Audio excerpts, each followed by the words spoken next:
How to unmute notes on Instagram. The very first thing, you want to make sure that the application Instagram is up to date. If not, you can head over to your app store and search for the application Instagram. Right there, you will be able to update your application to the latest version. Once you have the updated version of app, simply open it.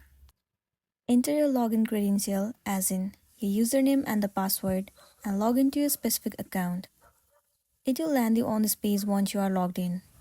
Now you have to move into the profile of the person that you want to unmute the note. In order to do so, tap on the search icon at the bottom. Enter the username of that person, and then move into their profile. Once you are in here, at the top, you'll get to see the icon of notification. Click on it. Well, if you have the latest version of your app, in here, you'll also get to see the option of notes. In order to unmute, what you want to do is simply toggle on the button right beside the note, and then you'll be good to go. So that's all for today, and this is simply how you can unmute notes on Instagram. Make sure to smash the like button and consider subscribing if you found this video helpful. We'll see you in the next one.